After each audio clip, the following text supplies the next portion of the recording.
I'm Sarah Augustine, the Executive Director and co-founder of the Coalition to Dismantle the Doctrine of Discovery. Our society now faces the stark consequences of ecological overshoot, including climate change. Many of us from Christian traditions wish to resist systems of power in a proactive way, but we most often participate in performative actions rather than engaging in systems change.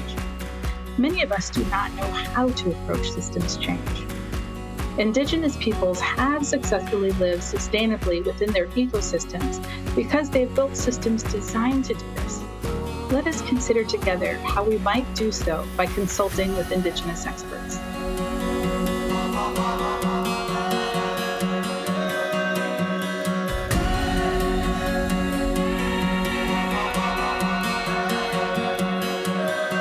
So it's my great privilege to welcome Diane Schenandoah today. Diane was born on the Onondaga Nation territory and the homelands of her father. Diane Schenandoah holds the responsibility of Faithkeeper for the Oneida Nation. She was born into the Wolf Clan, and her mother, Maisie, was a Wolf Clan mother for Oneida Nation. As a young woman, with the support of her artistic family, she pursued her love of the arts at the Southern Indian Polytechnic Institute in Albuquerque, New Mexico, and later the prestigious Institute of American Indian Arts in Santa Fe, where she was mentored by the Chiricahua Apache sculptor, Allan Houser. Diane is an artist with many talents: creative writing, singing, and of course, sculpture and carving. Her art practice centers on a respectful and loving relationship with her materials of choice, such as natural woods, clay, stone, and bone, all worked with a sense of care and attention that comes across to the viewer.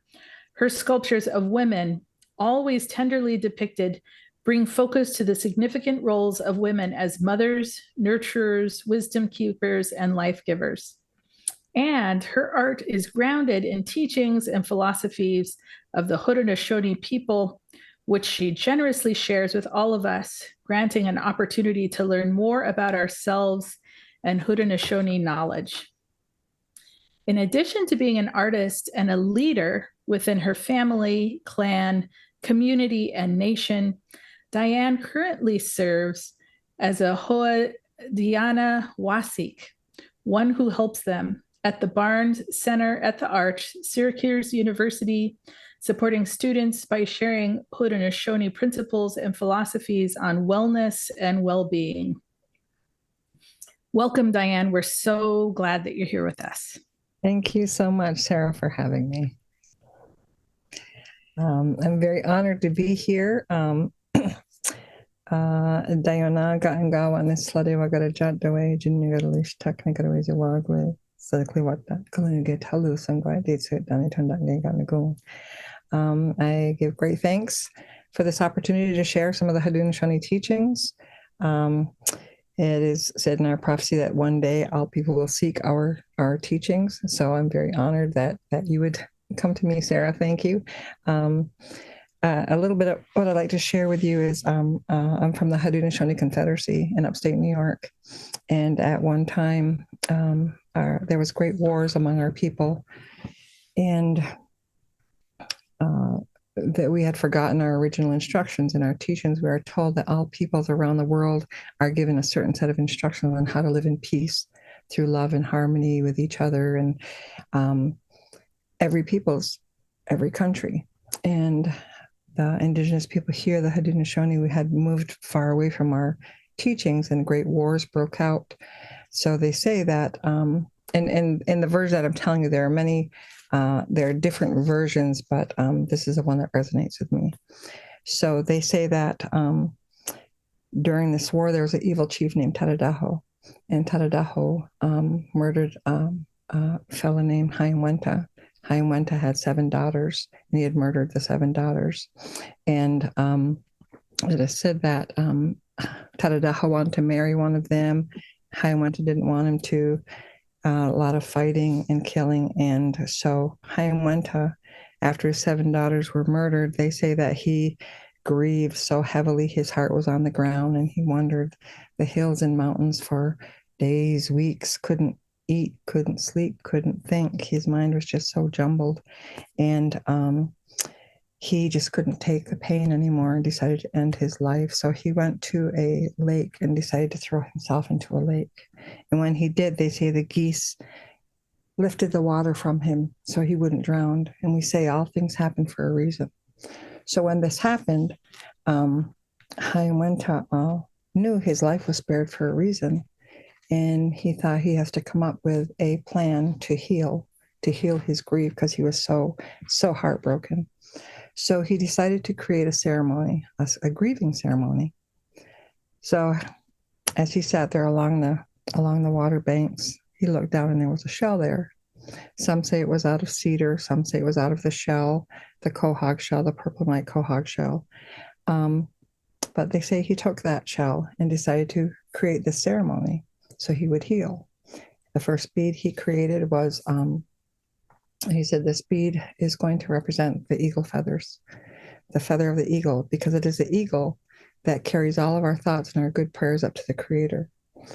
So that first bead represented the eagle feather. He said, I would want somebody to get the eagle feather and brush the sounds of death from my ears, so I'd be able to hear the beautiful sounds of nature. I'd be able to hear another person's voice. I'd be able to hear the waters. And then he decided to make another bead. And he said, this next bead is going to represent the deer skin, the softest skin of the deer, the very soft deer skin. I would want somebody to come to me and wipe the tears from my eyes. I'd be able to see all the beauty around me. I'd be able to see the beauty in nature. I'd be able to see all the beautiful things that are all around that I'm missing from my tears. So I'd want them to wipe the tears away. And he made another bead.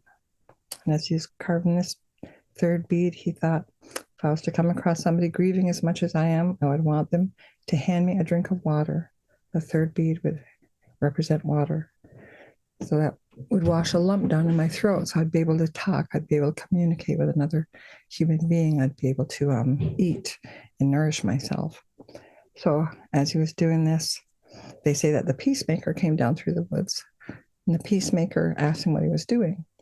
And the peacemaker told him about his grief and what he had gone through, the great destruction, and how he was trying to heal himself. So he shared with the peacemaker what he was creating was a grieving ceremony. And so the peacemaker said to him, we're going to add 2 more beads onto this ceremony. We're going to add another bead, and this bead will represent forgiveness. You need to be able to forgive. You need to be able to forgive so you'll have peace in your heart. You need to forgive the other person and forgive yourself, because we say all things happen for a reason. And so he went and made 1 more bead. And he said, this next bead is going to represent love, because without love, you can't have forgiveness. You can't have peace. So you need love in your heart. So this ceremony was the grieving ceremony that they created. And they went along with Jagunsase, who was the first clan mother. And Jagunsase, the first clan mother, loved this message of peace. She went with Hayawenta. And Hayawenta wanted to go and forgive Tadadaho immediately for the murders of his daughter, because he just needed peace in his heart so desperately. And they say that they went to Tadadaho so he could tell me he forgave him. And Tadadaho was so enraged and so horrible and just so filled with rage that he chased him out of there. And we don't know why Tadadaho was so filled with rage. We don't know why he had so much anger in him, but some say maybe because he was abandoned as a child. Maybe he was disformed. We don't know why he was just so filled with so much rage, but he needed that love. So as he chased him away from there, they left and they went to the other nations, to the Mohawk Nation, to the Oneida Nation, to the Cayuga Nation, to the Seneca Nation, telling them messages of peace, how they can have peace through love and forgiveness. Every nation that they went to, everyone just loved this idea of having peace within their heart. Every nation member that heard this, they all, as a collective, went to Onondaga, went to Tadadaho, singing songs of love to him and telling him that they forgave him for all of these evil acts that he had caused so much grief among the Haudenosaunee Confederacy. And they say that he had 7 crooks in his body, and I don't know, I think it was the chakras, but they say he had 7 crooks in his body. And they say that when he accepted the messages of peace, when he had all of the other nations coming toward him, singing him songs of love and singing him songs of forgiveness and love, he didn't think he was lovable. So they say he fell to the ground, and when the clan mothers went to him to pull the snakes from his hair, they say that his crooks began to straighten up as he accepted the messages of peace, because with all of the energy of love surrounding him, he felt that love that they brought to him. So that is when the Confederacy was established, under the Confederacy of the Great Law of Peace through love and forgiveness. And they decided to bury their weapons of war underneath that tree so there would be war no more. And that's one of our laws, a great law that we have, to live under those principles of peace through love and forgiveness. And when the United States, when the saltwater people came over and formed the United States government, they copied our government. So it's fashioned after the Haudenosaunee Confederacy, but they forgot one very important part, is the women. As women, the women are held at an elevated status in the Haudenosaunee Confederacy because life flows through us.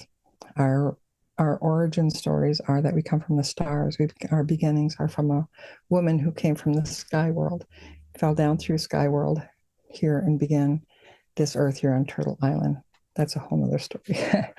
But what we say in our teachings is that when we have love in our heart, this is how we heal each other. This is how we can heal the world. That is one of our directives.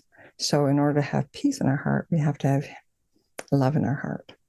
So that was just a quick little version of how we came to form under the Confederacy, under the messages of peace. And to this day, we still have our governments that sit in council. We still have we print our own passports, and we continue to maintain, our governmental structure. Now, part of our teachings as well is called the Ganahanyo, the Thanksgiving Address. Now, this is very, very key to our duties and responsibilities as beings on this earth, because we are simply caretakers. We're caretakers of this earth. There is no hierarchy in nature. There's no hierarchy among people. We're all the same. And when we talk of the Ganahanyo, we talk about the Thanksgiving address in all of our ceremonies, all of our gatherings. Every time that we come together, it is about the Thanksgiving address is spoken first. That is the first thing that is spoken when we come together. And it's a very intentional Thanksgiving, and we're to do it at the beginning of every ceremony, and we do it in the morning when we wake up even. You start out thanking Mother Earth for all that she's provided for us. All of our needs are completely here for us. And so we give thanks to Mother Earth. That's part of our duty, is to be grateful and thankful. So we give thanks to Mother Earth because she continues to give to us. We give thanks to the waters. Our bodies are 70% water. So we have to give thanks to the water. And that's also a way that we can communicate with the natural elements. But from there, we move to the fish that live in the water. It's very important that we recognize and acknowledge the fish, and we thank them for being there, all that lives in the water. And then we move on up to the plants. And like I said, these are very simple teachings, but they're very, very important teachings that we need to recognize that nature is our relative. It's not our resources, our relative. They're listening, they can hear, they can feel, that they can feel our energy. And I think scientists are finally coming to realize that the absolute energy that they carry, that, in a forest, a sick tree, all the surrounding trees will send that sick tree energy to heal, Why can we do that as humans? We can, but we don't. It's too simple, I guess. I don't know. But and the Thanksgiving address, we move on up to the grasses. We give thanks to all the amazing grasses of the earth. We give thanks to the medicine plants, give thanks to the plants that give us food. We give thanks to all of the plants that we use in all of our daily life. Then we give thanks to all of the berry bushes, all of the amazing bushes, the medicine bushes. And, and then we give thanks on up to the trees, all of the medicine trees, all of the leaders of the trees, all that provides, all of the wood just provides so much for us. And we need to say thank you. We stop and acknowledge and say thank you to these trees. We have to stop and say thank you to all the little butterflies, all the little bees, all the little bugs that crawl around. We have to say thank you to them. This is something we take for granted, or we ignore, or we just, but we need to thank those elements, because all of it together is what keeps our earth in sync, keeps things moving. When we are grateful, when we can say thank you to all of these different elements. So from all the flying insects to the birds, give thanks to all of the amazing birds, all of the amazing different species of birds there are, the incredible, flying birds. And then we give thanks to the winds, to the four winds. We have to remember the winds that germinate the seeds. We have to give thanks that cool us in the summertime, that help pollinate things. And we give thanks to the four directions. We give thanks to all of the teachers that we've ever had. We give thanks to all of the people that have ever shared any type of wisdom or knowledge to us. These are important things to acknowledge every time we come together. And we give thanks to all of the wisdom keepers that are out there. We give thanks to, the creator, the maker of all, for ourselves. We give thanks for ourselves. And these elements, we give thanks to, like the thunders and the lightning. These are elements that we need to thank. And every time you hear lightning, we're told you give thanks to the lightning, because that's regenerating the earth. Give thanks to the thunder. So these elements that come, they're coming, and Mother Earth is doing her duties. Are we doing ours as human beings? Ours as human beings are to live in gratitude, is to live with a grateful heart, be acknowledging of all the things that we have. When's the last time we said thank you for our hands? Have we ever thanked our hands? And when's the last time we said thank you for, we're able to see, or we're able to speak, or, these things that we take for granted, for ourselves, for our energy that we carry. We say that we're from the stars. We carry an incredible energy. We're star beings. We carry this amazing energy, and we have the ability to share it. And the way that we share it is simply by sharing a smile. That's easy. And we can do that with each other. How often when you smile at a person, they smile back. It's a nice thing to see. And that's that little positive energy. But also there are energy exercises that you can do to work your own energy, create your own energy, move your own energy, share your energy with people. So I do a lot of energy work as well in my office. So I like to share with people, when we come here, we all come here with incredible gifts, amazing gifts that we have. And they say in our teachings that when you come here, you have laid out your life plan. You have chosen your parents, you have chosen your siblings, you've chosen your children, you've chosen your experiences and your life lessons that you're going to go through in life. And when you come here, you have the ability to use a positive or a negative choice in your life lessons, in your journey. And that's why it is so key and important to remain in gratitude and grateful and aware of all you've been given.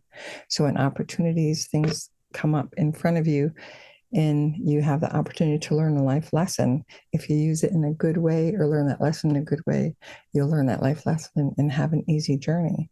And same is true for the other way. So we always have that ability to design our life path in the choices that we've laid out and the lessons that we've laid out. And so when we come here, you have all these amazing gifts, but as society today, for example, what is the first thing they hand a child when you go into a restaurant with a child? They'll hand them a coloring book and crayon, and that little kid will sit there and color and just color. And, so what if their chicken nuggets come, they'll still color. And we're creative beings, but when little kids are going to school, put that down. Don't touch that. It's not time to play. There's, learn this, read this. And we kind of tamp it out of our children at such a young age that as we grow up to become adults, I've heard so many people say, I can't draw a stick figure. Have you ever tried? There's just lines, but that kind of thing. We are incredibly creative beings, and that is something that adults forget. You forget. It's okay to sing out loud. It's okay to jump and be excited. It's okay to, buy yourself some flowers. It's okay to, run in the wind, whatever it may be. We just hold ourselves so tightly, what will so-and-so say, or what will so-and-so think, and we kind of lose sight of the bigger picture of the incredible creation around us, the incredible beings around us, the incredible ways that we can just make a difference in each other's lives simply by being kind or grateful and aware of your energy that you carry, aware of are you grateful? Are you carrying a good mind? Are you carrying a good heart? These are questions that I ask myself when I start in the morning to start working with students. I need to be in a very good place because I want them to feel good energy, because that's what comes when you have love in your heart and you can share love with one another. And that's just a few of the little things that I like to, share with my students, because as creative beings, we limit ourselves and we hold ourselves back. So working with energy, I think, is something that more people kind of need to pull together, because we can heal the earth. I know it sounds crazy, but we really can. We really can. We're amazing, energetic beings, and I think it's time we start focusing on that. Focusing on that what incredible beings we are. So, yeah. So, do you have any questions? Yeah. So, Diane, I would like to just kind of, if you don't mind, I just want to reflect on a few of the things that you've said, and also just to talk about some ways that what you've shared, it just causes these things to fire in my brain, because some of the teachings are so similar to things that I've learned in my own tradition from elders. One of the things that's so important that I've learned, the discipline of praying at dawn. So every single morning, getting up and voicing gratitude at dawn, and that idea of giving thanks for the presence of the Creator in the soil itself. That the Creator is there and present in everything, in the air that we need to breathe, and in the water, in the ground itself, in the trees that are there, or the plants, whatever is near me outside, that the Creator is there and demonstrating the presence of the Creator. And that's something that that I so appreciate about the Thanksgiving address. So one of the themes that I see is this theme of gratitude, which is a posture or an orientation to the world. This posture of gratefulness. That's probably not the best way to say it, but gratitude. And I appreciate the story you shared, and specifically centering peace and peacemaking, and that is through forgiveness and love. So those are the themes that I see. Forgiveness, which often we think about as being, externally facing, and you're talking about it being internally facing, like forgiving oneself is on the path to being able to forgive and to give love, to be able to first forgive yourself and to love yourself. So that's a theme that I hear. I'm also thinking about in one of the teachings that has been shared with me in my own tradition is this understanding of the amount of power that each spirit has. Each person is imbued with this supernatural spirit that is capable of, that has the power within it, the same power amplitude as a star. And that's being projected out all the time. And it's either gratitude and loving kindness, which requires discipline, or it could be negativity. And that when we are projecting that sense of gratitude and loving kindness, that we, all of us together, could heal the earth with that.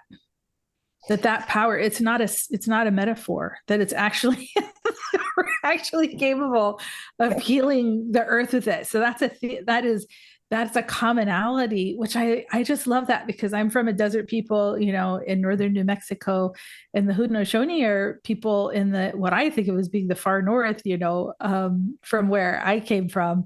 And I just love that this understanding is shared.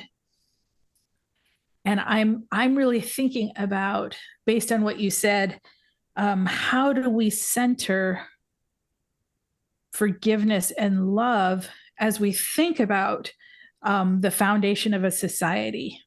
So the society of our dominant culture is really based on, right now, it's based on self-interest. So self-interest is removing barriers from any individual, generating commodities for oneself, right? To enrich oneself. So the output is profit, and the unit is the individual. So what if we wanted a different output, what would we base that on? That's the question we're all holding together. And so I'm really thinking about love and forgiveness, part of the story that you're talking about. So I'm wondering about, what does love and forgiveness look like when we operationalize it or we make it concrete? What does that look like? Because right now, those people that are benefiting from the structures of our society are the people who are willing to be the most self-serving. That's what's rewarded, is this sort of self-serving posture. When you're talking about something completely different, actually, you didn't say this, but almost heard a submission to mutual dependence and understanding that we're dependent on plants, insects, the winged ones, the four-leggeds, even the microbe people in the soil. Like, we're interdependent with these. I love what you said. There is no hierarchy in nature. Yeah. So it's a different,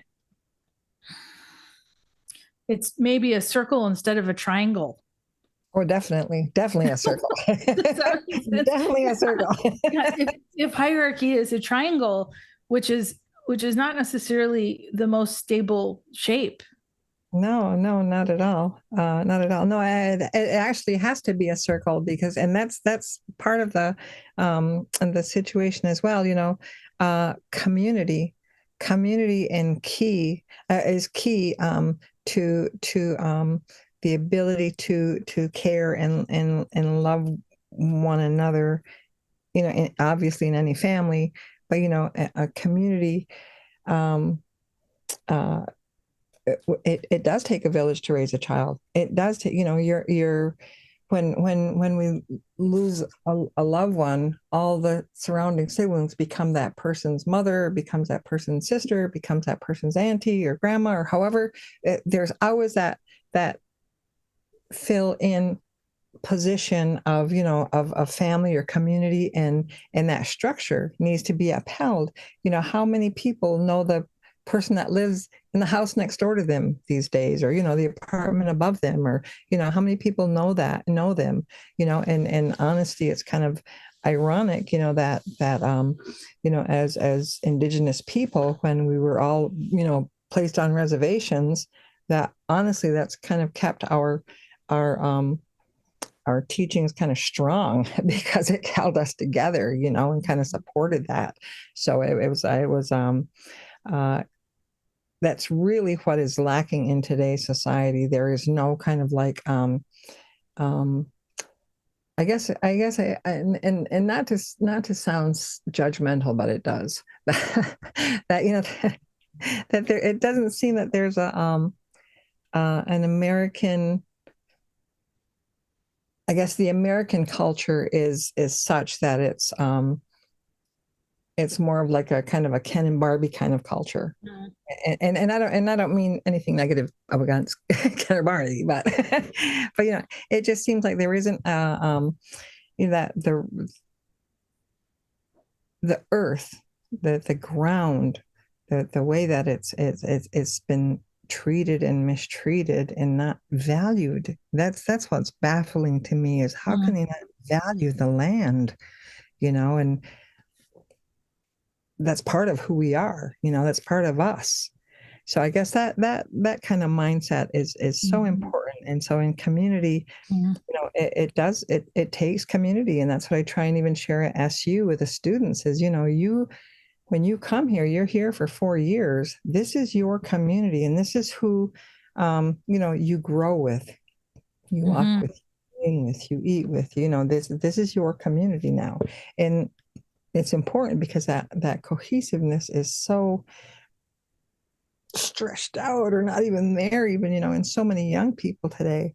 I've seen a whole shift in the generations now of college age students that they are seeking. They want to know, what is their purpose, why are they here? Is it just to become the richest person in the world, or they're really seeking that core of who they are, and what they're looking for. And I always start out with, read the Thanksgiving address every morning, and we'll talk. Read it. And there's a little book that you can order, and it's very simple. And and I told them, read it every single morning, and then we'll talk faithfully. Don't miss a day. And every time you read it, don't just read it. You connect something in your house or something around you that's connected in that Thanksgiving address. Make that relationship and that connection, because words have become just words.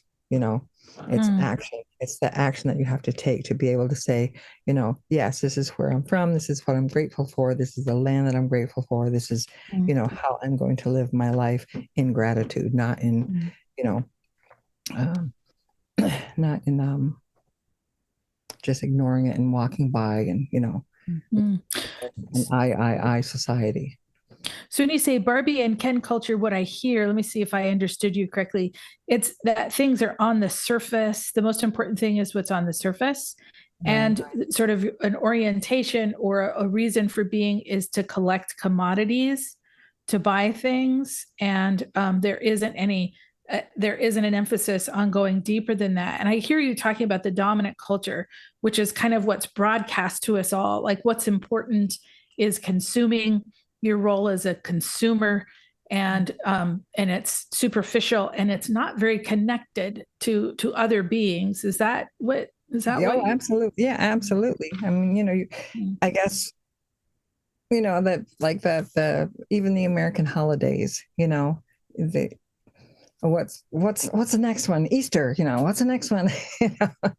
I mean, not, and of course, not that I'm faulting it. It's just that the American culture. What is the American culture? Even the history, the American history. When you look in the history books, the Indigenous presence is sorely erased, if not completely missing, out of so many history books. How do you tell American history, without talking about the Indigenous presence, even, or just being depicted as causing wars, great wars, even with the United States government, fashioning their government after the Haudenosaunee government, that is very little known among the educational world. That's not known. I mean, excuse me. A lot of our lands, in particular in New York State, have been stolen, illegally, sold out right out from under us after we were guaranteed our homeland. So, the point is that we need to come back together as a society, as a human being society. We need to come back together and start to recognize, and actually, I think that they are. I think that a lot of young people now are recognizing that we need to do something. Wait a minute, there needs to be change here, because look at the volcanoes, the earthquakes, the tidal waves. All these things that are going on in the natural world. Let alone now whatever anyone else is doing, all these big corporations and so on. And it's almost like it's come to a point where if something isn't done, then what? Mm. And that's the question. That's a question that I get at SU, a lot of students. Well, and I said, well, we have to start within ourselves. Start loving yourself. Do you ever tell yourself you love yourself? Mm. Have you ever told yourself you love yourself? I love to ask that question because not a lot of people, well, no, I haven't. Or, I start telling yourself you love yourself. Start with yourself. Look in the mirror, say, I love you. You're awesome. You're amazing. Just do it. And they'll come back. Wow, Diane, yeah, I feel great when I do that. And we have to be our own best cheerleaders because of that's the separation and all what's going on. We need to be our best cheerleaders in terms of filling ourselves with joy and love and being able to share that energy out. Because energetically, we are amazing beings. We are powerful beings. We have this amazing energy. We just don't believe it. Mm-hmm. Yeah. So we have a question about that energy. And before we go there, that's the next thing I want to ask you about, because that's really exciting. I want to just notice another theme that you're touching on, which is mutual dependence. So really being connected with each other in community with other humans, but also with the earth and all of creation, like all of the natural world. We are connected, and by that I'm using the word multi. I got to think of a new word here, but it overlaps in more than one place, I guess is what I'm saying. Like we're mutually dependent, and that sort of superficial life that we're encouraged to believe in, all of us that live in the dominant culture, which is all of us, doesn't actually connect with reality. The reality of that is the real reality. And one of the things that I was thinking about as you were speaking, Diane, is, my people, the ancient ones, our ancestors, prayed at dawn. Everybody prayed at dawn because they believed that their prayers were causing the sun to rise. And without it, the sun would not rise. And I want to be clear, those ancient ones were astronomers. So they understood, how the celestial bodies went around each other. So they didn't really believe in sunrise per se, but they believed that the prayers of the people were holding these bodies in balance, and that balance was the most important thing. Absolutely. Being in balance, like acknowledging and finding a way to harmonize was the job of the people. That was the people's job, which is a different sort of sense of mutual dependence. Well, I guess I'm just saying it's a profound sense of mutual dependence, which is what you're talking about, being the caretakers, part of it, not sort of like in charge of it. Exactly. Yeah. I mean, we certainly aren't here forever, physically, spiritually maybe. But yeah, definitely, we do need each other no matter what. Try and itch the middle of your back. Just give it a try. I'm noticing, Diane, as I get older, that gets harder and harder. Sorry to say. So, I'm wondering if people in the room here would like to switch your video on, and why don't we have a discussion? I saw a question in the chat already by Melissa, who's really interested in what you had to say about energy. And I would love if you'd ask Melissa and Diane if you'd be willing to share a little more about that. Oh, for sure. Well, energy, my gosh, everything is energy. Everything is energy. That wooden desk, everything, our glass, everything is energy. And when we want to direct our energy, we do it vocally, or with our face. When we're angry at someone, we yell at them, and when we're happy, we share our excitement. And to recognize your own energy, I want to show you a little exercise. So you can, what we're going to do is, after I show you, we're going to wash our face, but not touch our face. We're going to wash our face, go over the top of our heads, down in front of us, and down our arms. So what we're going to do is we're going to generate our energy in our hands. Clap your hands together. Get that fire going really good. Go ahead, do it. Clap your hands together. Get that fire going really, really good. You can feel really heat on you. Really, really good. Okay, now just slowly put it in front of your face. Gently move up over the top of your face, over the top of your head. You can close your eyes, over the back of your head. And bring your arms under your chin. And down one arm. And down the other arm. Just ever so gently. And up your chin again, down over your chest, over your breast, your stomach, over your legs, down over your lap to your feet. Give your hands a shake. Now, a little bit lighter. If not, do it again. Because that's washing your own energy. You're clearing your own energy when you do that. You can do it as many times, as often as you like, but just pay attention to your energy that you feel. Feel the energy from your hand moving over your body. And as you move your other hand over your body, just allow yourself to feel that energy. Just gently place it over. And because we're energetic beings and we're moving around a lot, we can be like that staticky kind of energy. We can just smooth ourselves over again. Just anytime you do anywhere. And I show this to students, and I've seen students do it out on the quad at the campus. So like, cool. So it does work, and it's pretty amazing. But you can do it. I do it with the students as well. I'll do energy sessions on them, and I use tuning forks as well. And I do it in acupressure points for, just to kind of like straighten their energy out or keep that balance you're talking about. But yeah, that's just a little energy exercise. And, we are such amazing beings. And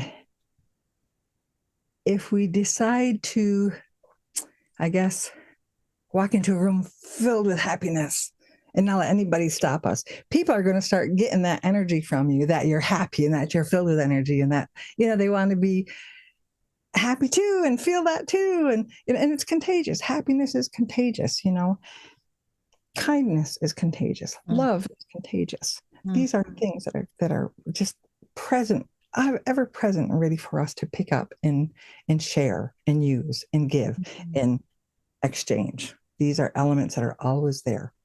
And so I wonder, Melissa, if you have more questions about energy, and I see you, Sabrina, we'll give you a chance in just a minute. Melissa, is there more you want to ask? No, you got your question answered. Okay, Sabrina, what would you like to say? I would first like to thank Diane for being with us today. We appreciate your wisdom so much, and we feel blessed to be the recipients of your generosity. Oh, thank you. My question relates to your comment about how our society, particularly our education society, tends to tamp down the creativity of our children. Right. I think many of us may have experienced that ourselves. I know that you feel that creative expression is important. Can you say more about that? How it serves us? What is the importance of maintaining that? I think the importance, in fact, many people are incredibly creative beings, and they tell themselves they're not because somebody told them they weren't when they were children. Somebody said, "Be quiet, you're too loud." And that child thought, I better not be too loud because they said I'm too loud.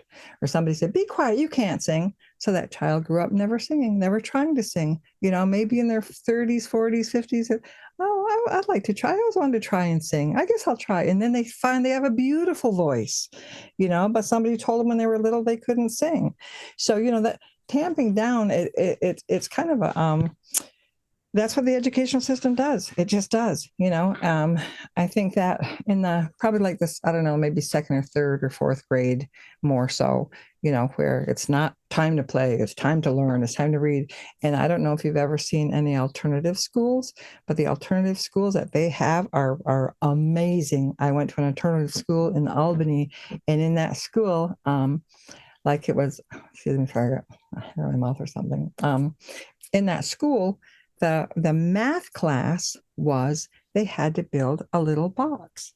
In their math class was they had to measure out 12 inches and they had to nail it together with a 1-inch nail, and they had to go and find the 1-inch nail, and how long is was their box going to be. And it was just like a different way of learning, as opposed to opening up a book and saying 2 times 3 equals 6 or whatever.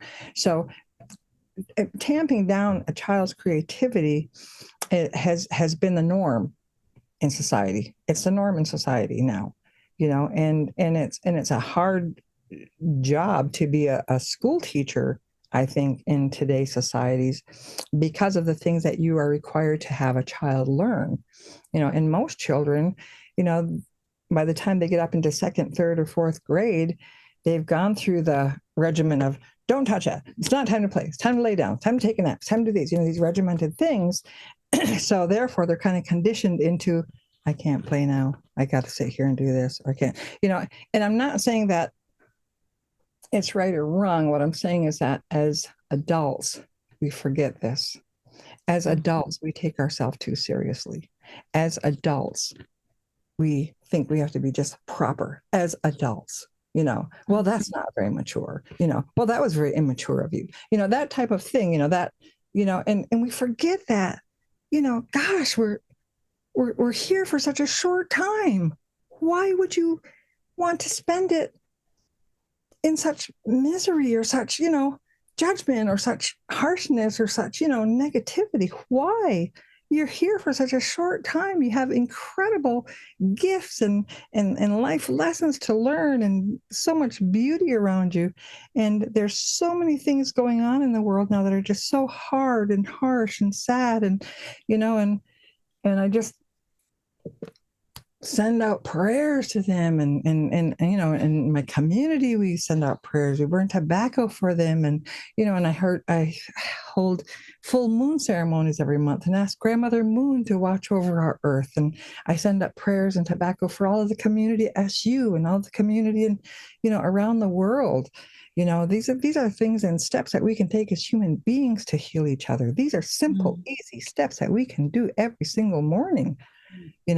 And that's the thing that, are we doing this? Are we willing to do that simple act of saying, thank you for the sun coming up. Thank you for the birds that I hear singing in the morning. Thank you for having a bed to sleep in. Thank you, and just sending out prayers. Maybe people get all that they need. Maybe they get taken care of. Maybe they have food, all these things that as human beings that, we can send out that energy, the energy of love and caring and compassion, because now the doctors are discovering that prayers are being answered in hospitals. Oh my goodness. It's like, are you serious?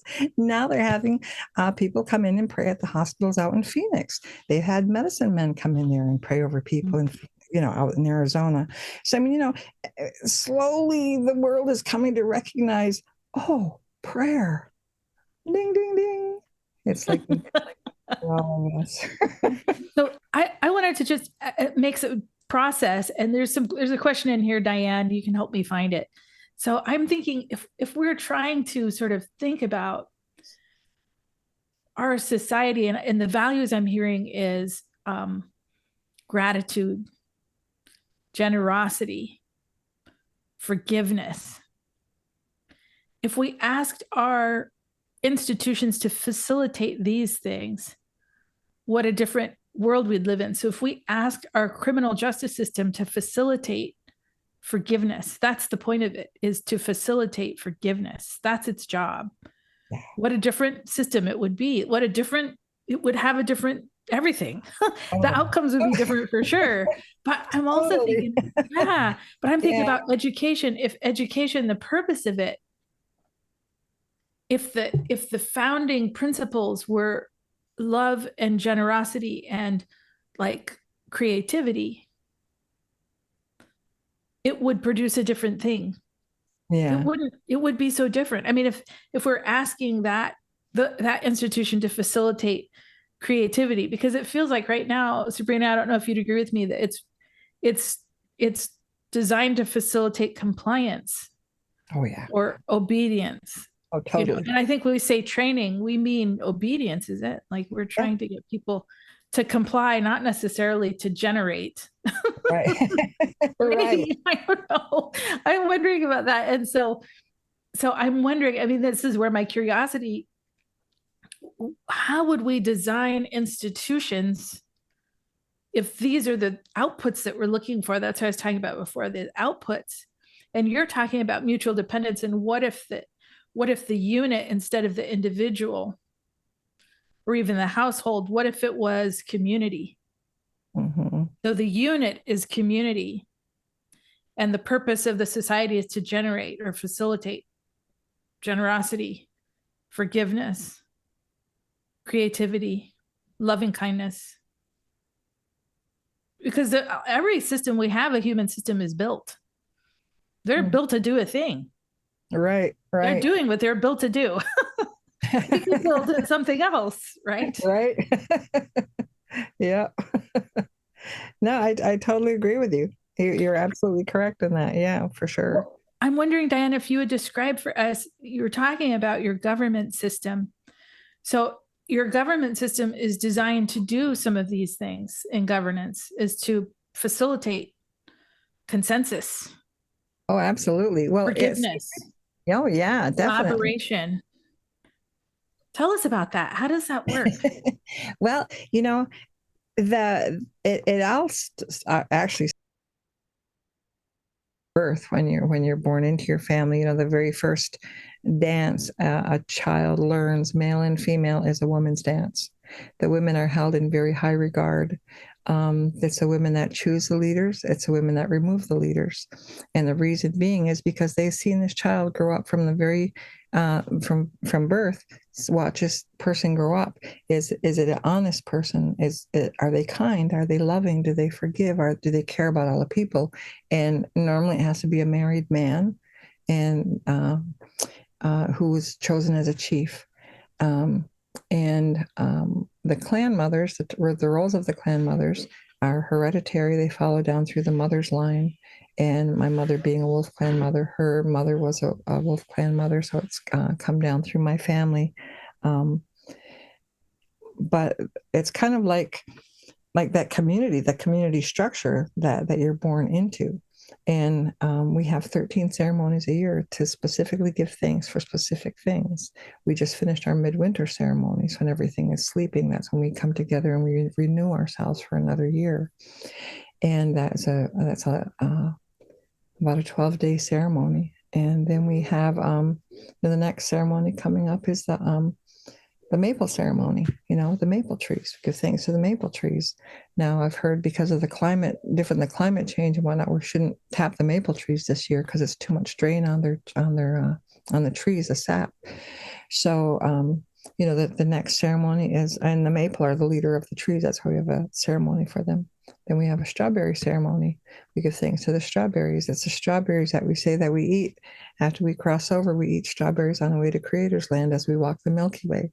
And that's where all of our ancestors meet us, in the Milky Way. And they join us there as we eat strawberries together. So the strawberries are a heart medicine for our heart. And so it's served at all of our ceremonies. We have strawberry drink. And we also have our corn mush that we put strawberries in. So strawberries are another very important element among our ceremonies. And we just go on down through planting ceremonies, the green corn ceremonies, the harvest ceremonies, and it goes on down through our cycles of ceremonies. So it's 13 years that aren't 13 years, I'm sorry, 13 ceremonies that we give thanks. And this is things that we are supposed to do to show that we have gratitude, that we give thanks for all things, that we have gratitude for all things. So, that ceremonial system is very, very key. And that's where my title comes in as a Faithkeeper, because as a Faithkeeper, I'm supposed to ensure that connection between the people and the creator of our teachings of kindness and love. That's part of my duty as being a Faithkeeper and as a human being. So, the clan mother is responsible for the social, political, and spiritual welfare of the people. And I'm responsible for the spiritual elements between there. And then the chiefs are the speakers of what the clan mothers and clans direct them to speak. So if a chief was directed to speak on behalf of the people and he didn't follow through with what he was told, he's given 3 warnings. And after the 3rd warning, he's removed from that position for not listening to the clan mother. So wouldn't the United States government be so different if they had women in there that chose leaders? Can you imagine what a difference that would be? Oh my gosh. Anyways. And there's accountability, right? So that's a theme too, that these leaders or spokespersons are accountable to the clan mothers. To the clan mothers, yeah. And the clan mothers are the ones that hold the clan meetings, and every person has a say, even the children. Every person has a say that's in these meetings, and especially the children.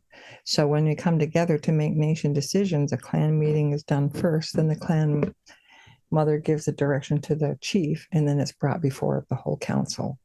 So in the Oneida Nation, we have 9 chiefs that sit in council, 9 clan mothers. We have 9 female faith keepers and 9 male faith keepers. Onondaga Nation, they have 13 chiefs. Each nation has a different set of, but in total, we have 50 chiefs that sit in council.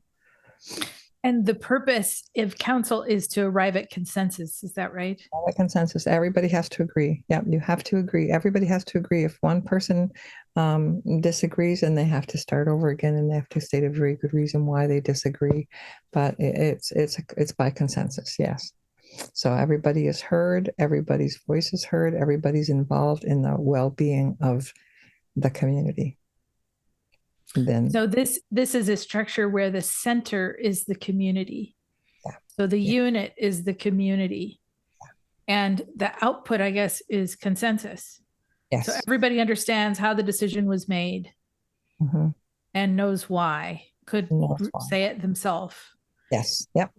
Interesting. Other questions? I'm interested what other people in the room are hearing and thinking and wondering. It definitely is an ideal structure, and I think that the United States government, of course, like I said, they're missing the key element of women, the women leadership, and that's the balance. And right now, it's very imbalanced. That is where the balance has to be, is in those bodies that carry out the decisions of the community. That's where the balance has to be, and the direction of the clan mothers and the thinking. And a long time ago, when they had, like when they'd come together in Grand Council, when they'd have all 50 chiefs seated in council, they would have a woman sit in there with the men. And when all the women would meet in Grand Council, they would have a man sit in there with the women, so they could go back to their respective circles and tell them what was said, because things differently. So there's always that balance you have to look for. Yeah. So it's about community. It's about balance. It's about generosity. It's about love. It's about kindness, and most of all, gratitude. Gratitude is probably the most important duty that we have as human beings. It's our duty to thank these things, so they will continue their duties. We would give thanks to the sun, so the sun will continue to rise. You give thanks to the birds, so they'll continue to sing. We give thanks to, our children for doing the dishes, so they'll continue to do them. We give thanks for these things, to live in gratitude towards these things. It's so important, So it's to walk gently on Mother Earth. Walk gently on Mother Earth. Okay, thank you, Diane. And Cass has a question. Go ahead, Cass. Hi, Diane. Thank you for all of the wisdom you've been sharing. Thank you for speaking to us. I wanted to ask you a bit, because you're talking about giving all this thanks and this process of consensus and getting people on the same page. And one thing I'm curious about is how time works in that, how taking time and how I just feel we're so used to quick things, like everything being brief and like getting, coming to a decision as quickly as possible and acting on it. So I was just hoping you could talk a little bit about that aspect. Well, I think that, that's up to an individual of how they choose to live their life. And yeah, so everything is instant. Everything we want, everything quick, instant coffee, instant oatmeal, McDonald's, there's a line at McDonald's. Oh my gosh, and that's part of the I don't want to say downfall, but part of the, the angst of people, because it's turned into a me, I want right now. I have to have, I want right now. And that's what creates the imbalance within us. This is where you need the balance, is within. And you won't be able to balance yourself within if your mind is running ahead of your heart, or your actions are running ahead of your thoughts, So get back in balance with who you are and what you're doing on this planet, and what your duties and responsibilities are. For myself, it's important that I start out my morning giving thanks, because when I don't, I know it. I can feel it. So it's up to the individual of how people choose to live your life. It's up to every individual, and like, I don't know if you ever heard, like they say that hatred causes anger. Maybe it does, Therefore, I really would, or hateful, or sorry, anger causes cancer. Sorry, that's what I meant to say. That these negative things cause cancer. Oh, that caused cancer. That caused cancer. Well, you know what? Slow down, because you're worth it. You're an incredible being. You deserve every happiness. So take that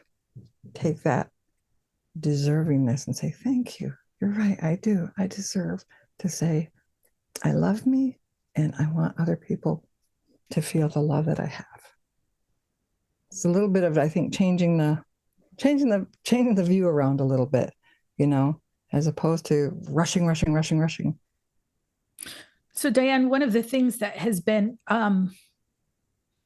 really important for me, crucial actually, since we met each other. So Diane and I met at a gathering of Indigenous women leaders at the Mother Law Conference in December of 2023. And that was a profound experience for me in thinking about anger and thinking about forgiveness, because it's when your life is shaped by colonization, it is hard not to live in anger.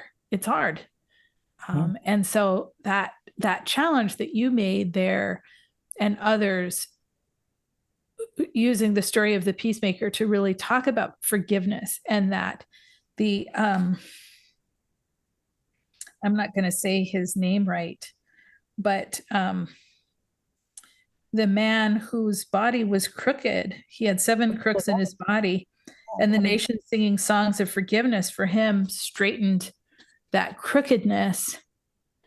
And I'm wondering about the power of bringing forgiveness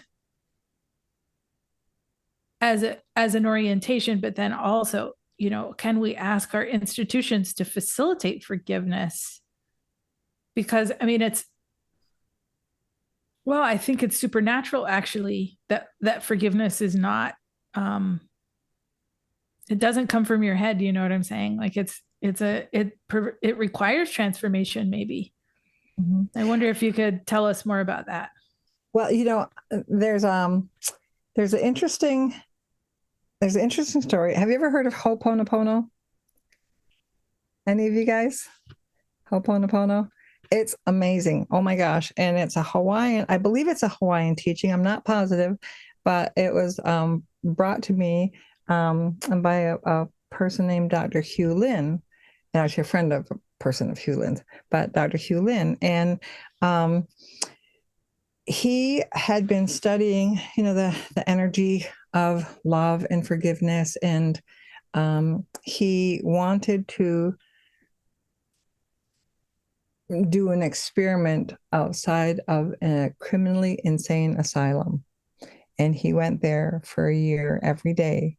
And he sat outside of the jail cell, or outside of the prison. And he said, please heal within me why these people would do such awful crimes. I love you. Forgive me. I'm sorry. Please heal within me why these people would do such awful crimes. I love you. Forgive me. I'm sorry. Please heal within me why these people would do such awful crimes. I love you. Forgive me. I'm sorry. Please heal within me why these people would do such awful criminal things. I love you. Forgive me. I'm sorry. And he did that for over a year, this energy exchange. And, slowly they began not being so insane in the administration. Everything like documented it. They were like just blown away at this energy exchange that Dr. Hugh Lin had done for a year with these criminally insane people. And they were just like blown away. So it's an amazing exercise, and it really works. So, I use it myself, but that just goes to show that, we are amazing beings, I mean, a long time ago, they say we used to communicate with each other telepathically. We used to be able to talk with the grass. We used to be able to communicate with the plants, I'm the Haudenosaunee, Onondaga, Oneida people are people of the standing stone. They say there was a stone that literally used to show us where the best hunting places were, where the best camping places were. We used to be able to communicate with the animals. I mean, there's amazing documentation all the way up. But today, in today's society, we're too busy to believe this stuff, or we're too, oh, come on, that's too easy. What, and that's unfortunately just kind of where we're at now, of that our ability to communicate with each other, we still have it. We just don't believe in ourselves anymore, but we still have it. It's to believe, even when you pray, to believe. That's the bottom line, to believe, because people are so quick to say, yeah, whatever. That's a really easy dismissal. Yeah, okay. But it's true, and it works. Yeah. So, other thoughts or questions from our group here for Diane? Well, I'll have my website up and running pretty soon. So, if you think of anything, shoot me an email, my DianeShenandoah.com. And yeah, I really appreciate all of you listening to me. And so, Diane, I think I saw Jonathan going for it. If you have a few more minutes, I think I saw, Jonathan? I don't want to call you out if you didn't. I was heading in that direction. Oh yeah. And then also I see Melissa. So why don't you go ahead, Jonathan, if you're up for a few more minutes, Diane.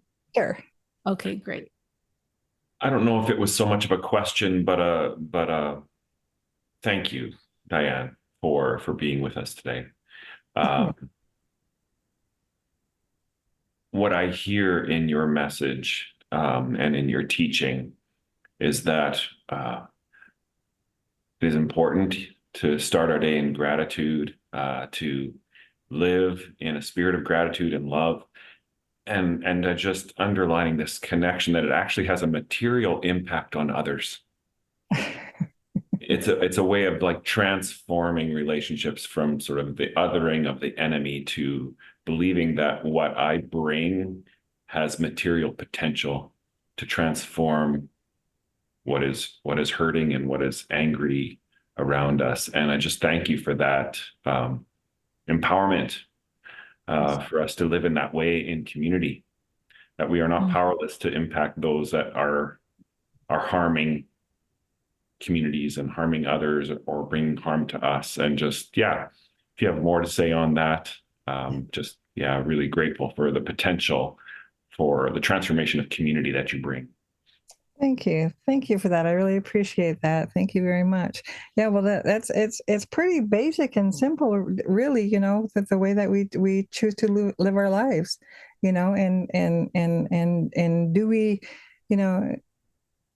as Sarah was saying at the beginning, it is a real me, I society. What can I get? What can I, how can I, and it is about stopping and saying, we do have that peace to offer. We do have that ability. We do have that gift that we can give to each other continually. We can give that gift all day long. We give it to our pets. We give it to our kids. We can give it to each other. We can give it to random neighbors, random people on the street. You know, I get a big kick out of smiling at people like I know them. Hey, how you doing? You know, they're, oh yeah, hi. You know, kind of looking at me like, oh, why not? You know, you know, I get a kick out of it. Some people are like, hey, you know, and other people are like, you know, look up real quick. You know? but it's a fun way to live. You know, why not? You know, I'm you know, I'm here for a short time, and I want to enjoy what I'm here for and with, and can share. So thank you so much for having me, Sarah. Honestly, I'm really, really grateful, and you've helped me fulfill part of what my responsibility is. So thank you. I'm very, very grateful. Thank you to each of you for listening to. So Diane, I don't know if you received the tobacco I sent. I hope you did. Yes, I did. Thank you so much. I was so happy to get that. I wanted to just acknowledge you and honor you for being willing to share your cosmology with us, the cosmology of your people, these people who are gifted with the message of the peacemaker, which is such an amazing, such an amazing set of learnings and cosmology, understanding not just, you know, linear story, but how to be in the world. Yeah. And I appreciate you being willing to share that with us. And Diane, you will certainly be hearing from me because I admire you so greatly. And friends, Diane's teaching when we were in New York had a profound impact on me, a profound impact on what I'm doing every single day, how I'm choosing to live every single day. And so I appreciate you, Diane. Thank you for your generosity of spirit. Oh, thank you, Sarah, for yours as well. Thank you. Thank you for your generosity of your spirit as well. I'm very, very thankful to be here. So, yeah, Wanko.